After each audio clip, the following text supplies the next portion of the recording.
Next up, we have Nebraska head coach Doc Sadler. Sadler and the Huskers enter their first season as a member of the Big Ten Conference, with 4 starters and 6 of their top 7 scorers returning this season. Coach, if you'd like to start with an opening statement, and then we'll open up the floor for questions. Thanks, Kerry. First of all, it's great to be here. It's been a year of unknowns, and it looks like it's finally getting here. I know that in this past year, I don't think we could have asked any more out of a conference and trying to make this transition as good as it's been. So I'd like to thank those guys and ladies for all their help. As far as our basketball team, we've had 11 practices, I believe, and I've had a lot of injuries, but I think everybody has. And we talked about that last evening about, moving up the games to where we're playing so early, you're trying to get so much done that maybe we're practicing a little bit too long and our kids aren't ready for it. But it looks like we're getting them back yesterday or day before yesterday. I guess we had everybody but 2 back, and I look for, if we can just get a couple of guys on the court, I think we've got a chance to have a decent team.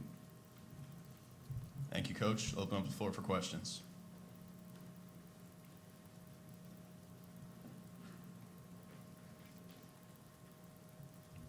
On the left. Coach, can you talk a little bit about the competitive disadvantage and that you're getting scouting reports ready for teams you haven't faced and they all know each other inside and out, and what's that going to be like for you? Great question. You can spend as much time as you can watching tapes, but I don't think you really get you're not really going to get a true picture till you actually get into it. We've watched everyone, and the thing about it, you're watching them play against each other. You're not getting a chance to watch them play against yourself and see things that you can do a little bit different. There's no doubt that we're not going to be near as familiar with these guys, but at the same time, I don't know that that's that much of a disadvantage. I guess you'll have to ask me that after the season. But, I think as a coach, you get pretty comfortable with knowing who's returning, what style, because coaches don't change much. And you can talk about, I think the biggest difference that I've seen is the different styles that are played in this league. You've got Michigan and Northwestern playing a whole different way than maybe Iowa's playing, or Indiana. In the league that we left, it was pretty much a man-to-man team. So that part's going to be different. So it's the unknown's always scary. Coach, you just touched on it, mentioning recruiting there. I was wondering how, you had a certain amount of notice knowing you were going to make this change, but how different was your recruiting approach to kids who are used to seeing Nebraska play the same opponents of Kansas and Oklahoma in your area there for years, as opposed to trying to bring in the new group facing this change?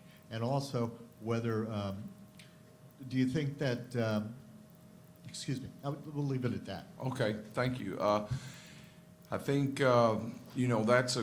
when you're at the University of Nebraska, basketball players seem to run in cycles. And right now it's been a cycle where there hasn't been a lot of high major BCS level players. And so we've been all over the place.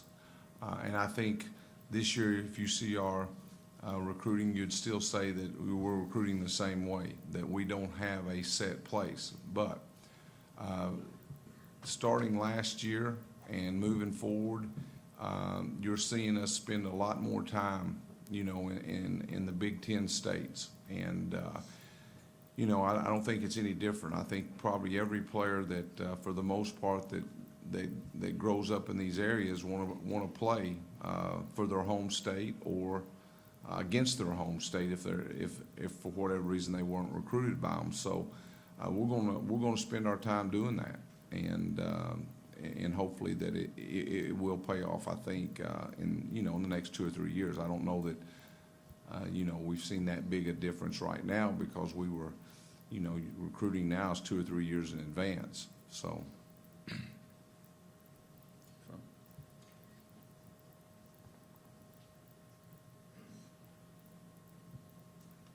Coach. Talk a little bit about the returning starters and how they're feeling. Are they excited, nervous? How are they feeling about adjusting to the rigors of a Big Ten conference schedule?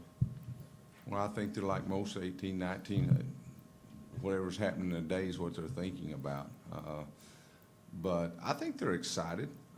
You know, how many chances do you get as a college athlete to have played in the places that you've played at, in the league that you played in at, and now you get a chance to play in probably the best, or at least the most attended college facilities in the country. I mean, you know, most people look forward to going to, you know, 10 or 11 schools, but our guys are going to get a chance to go to, you know, 21, 22 of the greatest places in the country. So they should be excited. I mean, you talk about basketball with my age group. I mean, you're talking about Indiana, Michigan, Michigan State, Ohio State. I mean, you know, that's what I grew up with. And we didn't get a chance to watch them every night like you do today. So when we got a chance to watch a Big Ten game when I was growing up, it was a treat. So now these guys are going to get a chance to play at some of those places. It's probably a little bit more exciting for me than it is them. I'm looking forward to going to some of these places. You know, I won't be for the 2 hours, but the day before and maybe on the ride home, I'll be dreaming about, gosh, can you believe this boy got a chance to coach in some of these places? It's kind of exciting to me.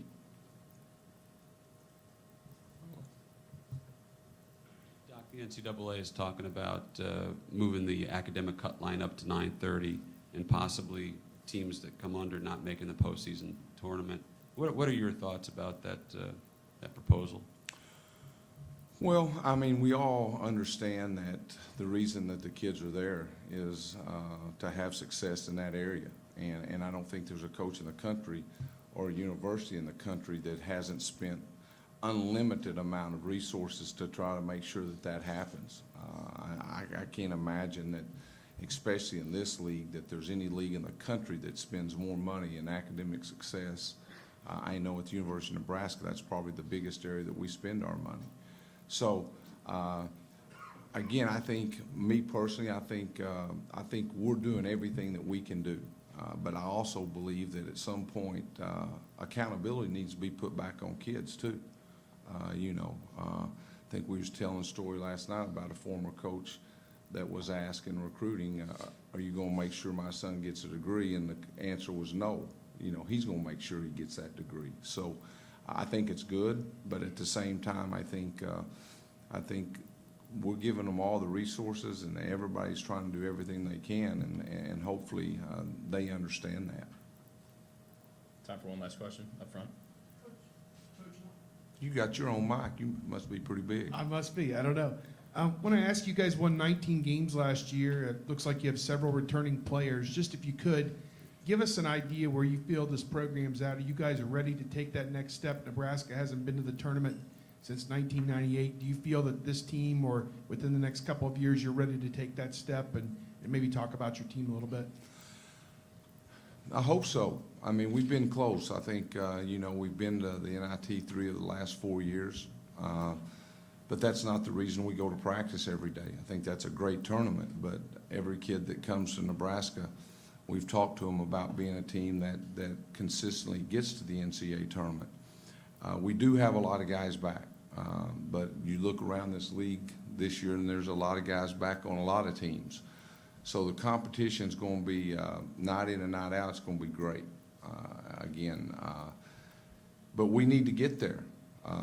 I think, again, if everything stays the way we'd like for it to, without injuries and you know, make a shot here or there, or throw in one at half court, maybe have someone else not make one from half court, then I think this team does have a chance to be a team that, you know, when it comes March, can be a team that plays the NCAA tournament. I mean, that's our goal, and at least that's one of them. And hopefully we achieve that this year. Thank you, Coach. Thank you.